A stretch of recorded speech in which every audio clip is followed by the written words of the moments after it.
Selamat pagi anak-anak, bertemu kembali dengan Pak Feris pagi hari ini. Nah, kali ini kita akan belajar tematik. Belajar di tema 1, selamatkan makhluk hidup, dan subtema 2, hewan sahabatku. Nah, kali ini kita akan belajar muatan bahasa Indonesia. Nah, anak-anak, kali ini kita akan belajar bagaimana membuat peta pikiran berdasarkan ide pokok laporan. Nah, membuat peta pikiran yaitu berdasarkan ide pokok yang ditemukan. Jadi kita bisa membuat peta pikiran berdasarkan ide pokok yang ditemukan. Tujuan dari peta pikiran yaitu mempermudah atau memudahkan dalam mempresentasikan dan mengemukakan isi laporan. Nah, langkah-langkah membuat peta pikiran berdasarkan ide pokok. Yang pertama yaitu membaca laporan dengan seksama. Kalian sudah sering ini, yaitu membaca laporan dengan seksama. Yang kedua, mencatat setiap kata kunci yang terdapat dalam laporan. Yang ketiga, membuat daftar ide pokok setiap paragraf. Nah, ada catatan khusus anak-anak ketika kita membuat peta pikiran berdasarkan ide pokok laporan, yaitu untuk menemukan gagasan utama kita dapat menggunakan kata tanya. Nah, kata tanya apa saja? Apa, di mana, kapan, siapa, mengapa, dan bagaimana. Nah, yang kedua, kita menemukan fakta dan ide pokok dalam teks laporan. Fakta ya anak-anak, jadi fakta itu yang sesungguhnya. Nah, teks laporan memuat informasi penting yang disajikan dalam bentuk fakta atau data. Informasi penting dapat ditemukan dengan membaca teks secara utuh. Jadi tidak boleh kita membaca secara singkat-singkat ataupun hanya sebagian. Nah, untuk mengetahuinya kita harus membaca teks secara utuh semuanya ya.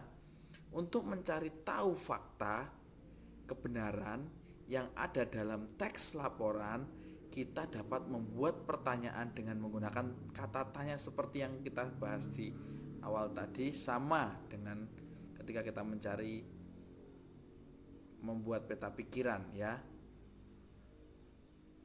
Nah, yang ketiga, membuat simpulan berdasarkan informasi penting teks laporan.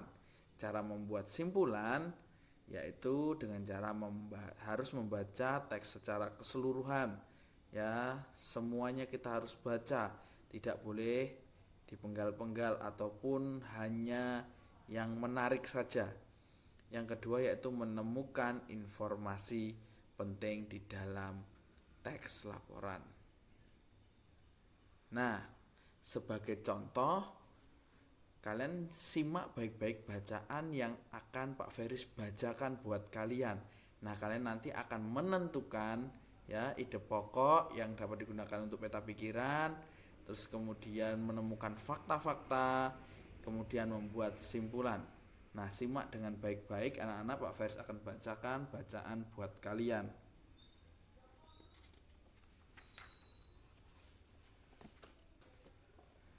Judul bacaannya adalah jerapah. Jerapah merupakan hewan mamalia yang memiliki ciri khas. Keunikannya adalah tinggi.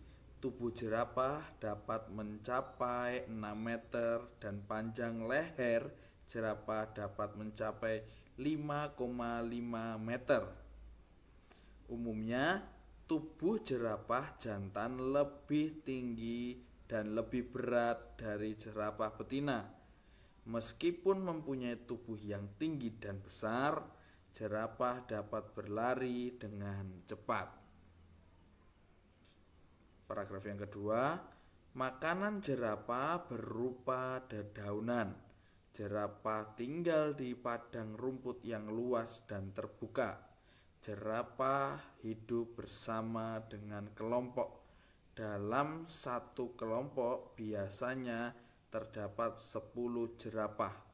Kelompok tersebut biasanya tidak memiliki pemimpin, sehingga seekor jerapah dapat meninggalkan kelompoknya dan bergabung dengan kelompok jerapah lainnya. Paragraf yang ketiga, jerapah berkembang biak dengan cara melahirkan. Jerapah memiliki masa hamil yang cukup lama, yaitu 15 bulan. Induk jerapah biasanya menjauh dari kawanannya ketika akan melahirkan. Setelah lahir, induk jerapah akan mengasuh anak jerapah dan melindunginya dari hewan pemangsa. Nah, anak-anak, tadi Pak Ferry sudah bacakan sebuah teks buat kalian simak dengan baik-baik ya. Nah, sekarang sebagai contoh Pak Feris akan memberi contoh bagaimana ide-ide pokok yang ada dalam teks yang kalian sudah dengar. Nah, ide pokok yang didapat yaitu judul teksnya adalah jerapah ya. Jadi ide pokok yang pertama yaitu jerapah merupakan mamalia berciri khas. Yang kedua, makanan jerapah berupa dedaunan. Yang ketiga, jerapah berkembang biak dengan cara melahirkan. Itu adalah ide-ide pokok ya yang kita dapat dari teks yang Pak Ferry sudah bacakan. Nah, yang kedua, kita bisa menemukan dengan fakta-fakta di dalam teks tersebut. Tadi Pak Fer sudah bilang dengan menggunakan kata tanya ya. Yang pertama, apa? Apa keunikan jerapah? Keunikannya yaitu tinggi tubuh jerapah dapat mencapai 6 meter dan panjang lehernya mencapai 5,5 meter. Kata tanya yang kedua yaitu di mana? Di mana tempat tinggal jerapah? Di mana tempat jerapah tinggal? Di padang rumput yang luas dan terbuka.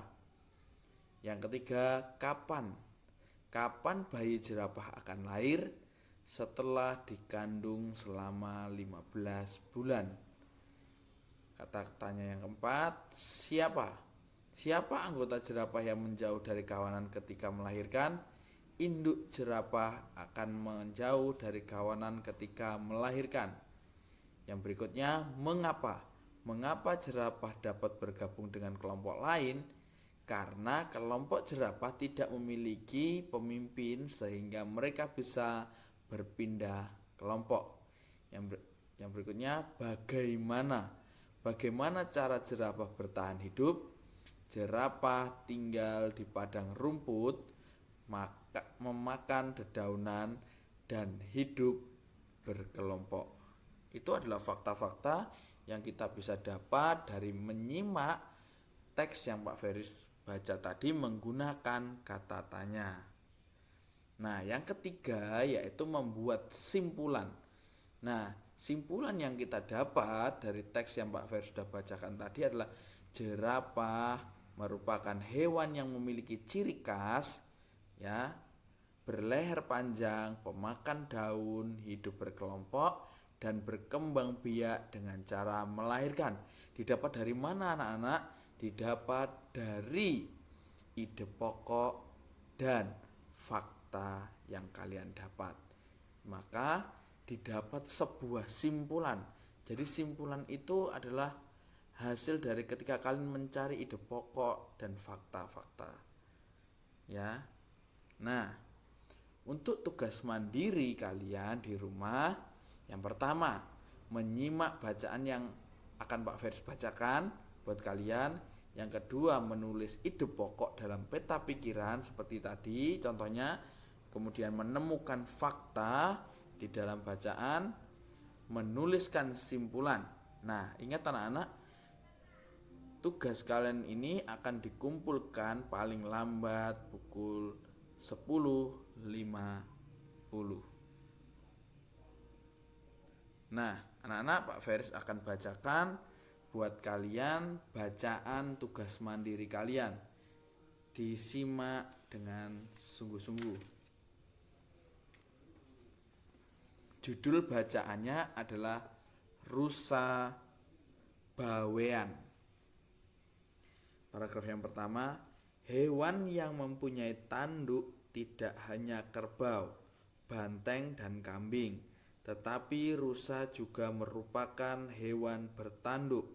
Rusa bawean jantan dewasa mempunyai sepasang tanduk bercabang 3. Tanduk rusa berfungsi untuk melindungi diri dari musuh. Paragraf yang kedua, habitat atau tempat hidup asli rusa bawean adalah di Pulau Bawean. Makanan rusa berupa buah, dedaunan, ranting, kulit kayu, dan pucuk-pucuk semak pohon muda. Rusa hidup berkelompok menjadi keluarga dengan rusa betina sebagai pusatnya, sedangkan rusa jantan biasanya berjalan sendiri. Rusa jantan ikut berkelompok jika hendak bermigrasi.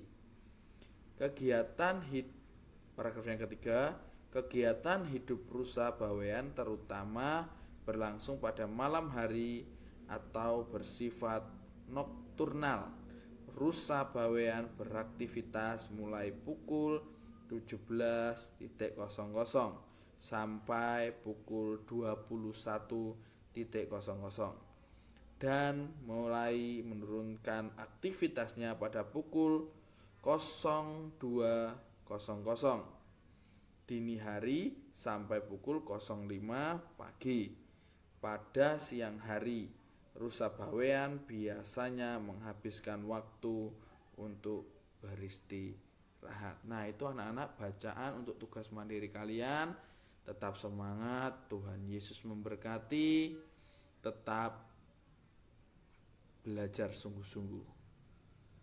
Sampai bertemu di pelajaran berikutnya.